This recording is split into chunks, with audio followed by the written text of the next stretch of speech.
Bismillahirrahmanirrahim. So there is an MCQ that a patient is having signs and symptoms of hypothyroidism. Now, what are the signs and symptoms of hypothyroidism? That is cold intolerance, obesity, bradycardia, diastolic hypertension, and severe constipation. So they will give you some of the things from these, and then in one MCQ they have given the laboratory values, and another they have not given, and the T3 value is low, T4 is low, and TSH is also low. But if you give TRH, the TSH increases. Now where is the problem? Now if you see, there is the main pathology in this MCQ is the patient is having signs and symptoms of hypothyroidism, but that is because of due to decreased TSH. When you give TRH, the TSH increases. So in this scenario, the problem is in the pituitary gland. And there is another MCQ. This is the game of CPSP. A patient is having signs and symptoms of hyperthyroidism. That is hyperthyroidism. T3 is raised, T4 is raised, and TSH is low. But when you give TRH, the TSH increases. When you give TRH, the TSH increases. Now where is the problem? The answer to this question is problem is in the thyroid gland. The TRH, when you give in case of above scenario and below scenario, the TSH will increase, but you have to look for the where is the pathology. So the answer to this is thyroid, because when you are having increase T3 and increase T4, and this is your pituitary, so they act on this to decrease TSH. Now if you give TRH from here, what happens? This TRH when acts on this, so there is competition between the effect of T3 and T4 and TRH.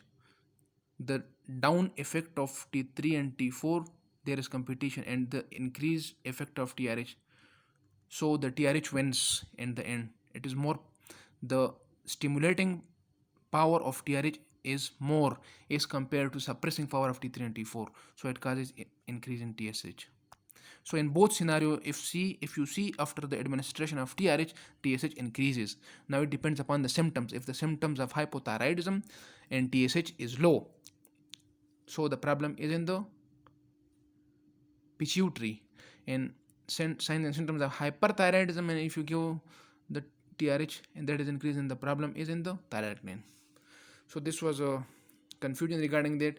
And there is another MCQ which is in which there is a confusion coming toward that. Now in that MCQ, that is a patient on hot sunny day collapsed. Now I will give you concept so that CPSP does not make you fool. Now, and sodium is 110. What is the cause? The answer is fluid.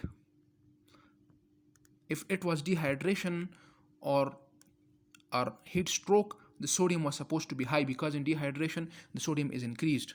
Now in this case, what happens? The patient the patient has drunk a lot of water without replacement of salt.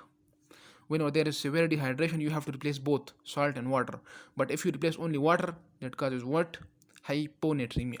So that is fluid has been taken by the patient. Same scenario. Patient is having temperature of 100, or like for example say 99. So they will confuse you with 100 and 99 to compel you to pick the option of heat stroke. But no, you have to look for the sweating, and the patient is having, but they will not tell you directly sweating. They will say patient is having temperature of 99 or 100, and the patient is in collapse condition, and sodium is 150, but they usually don't give the value of sodium. They would say the patient collapse, and the patient was working in a hot sunny day in a field, as he is a farmer. So what is the cause? That is heat exhaustion. Heat exhaustion lead to sweating. Now the 99 to 100, you cannot expect the heat stroke at this temperature. This can be normal. This is not heat stroke. This is heat exhaustion, and the cause is increased sweating. So you have to pick the answer. If they ask what is the diagnosis, then the answer is heat exhaustion. If they ask what is the cause, then sweating. Now coming toward the another MCQ related to that. A patient on a hot sunny day collapsed, and temperature is 106.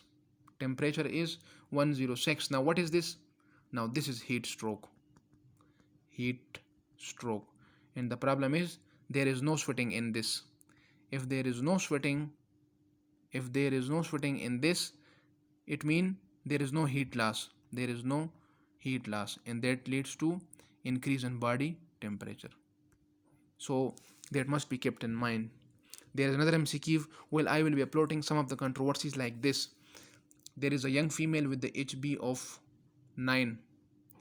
You give iron therapy for 2 months and her HB is now 10. What is the next step?